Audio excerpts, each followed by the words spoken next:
भजन इंकेश्वर भक्ति कैवल्य परिवार तरफ नहीं आसुचंती गुरुश्री हरिकृष्ण राउतकर नातुणी ए अनुष्ठान गायिका सुनाम धन्य मानसी मानसी गोटे जोरदार करताली हो जाऊ। संगीत नहीं आसुचंती मंगल आलती। ओम नमः शिवाय।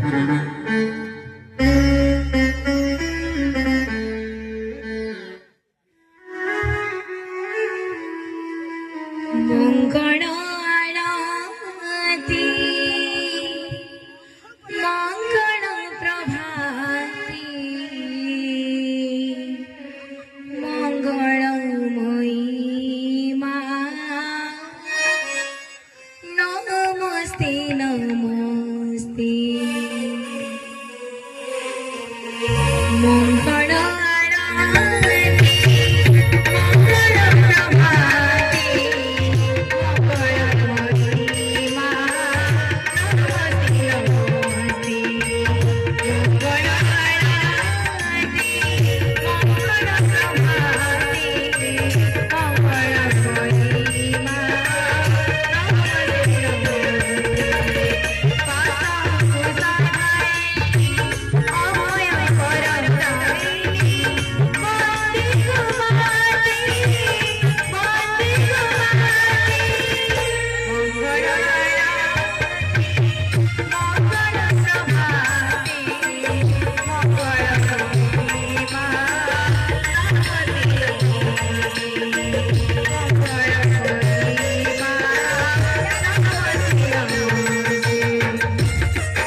ତୁମେ ହିଁ ଦର୍ଶକ, ତୁମେ ନିର୍ଦ୍ଦେଶକ, ତୁମେ ହିଁ ପାଳନ କର୍ତ୍ତା।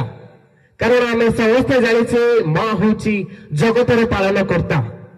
ଅତି ସୁନ୍ଦର ଭାବରେ ଅନୁଷ୍ଠାନର ସୁନାମଧନ୍ୟ ଗାୟିକା ମାନସୀ ଭକ୍ତି ମାଧ୍ୟମରେ ପହଞ୍ଚି ପାରିଛନ୍ତି ମାଙ୍କ ପାଖରେ। ବହୁତ ବହୁତ ଧନ୍ୟବାଦ ତାଙ୍କୁ। ତାଙ୍କର ଉତ୍ତରୋତ୍ତର ଉନ୍ନତି କାମନା କରୁଛୁ। ତାଙ୍କ ପାଇଁ ଆଉ ଥରେ ଗୋଟେ ଜୋରଦାର କରିତାଳି।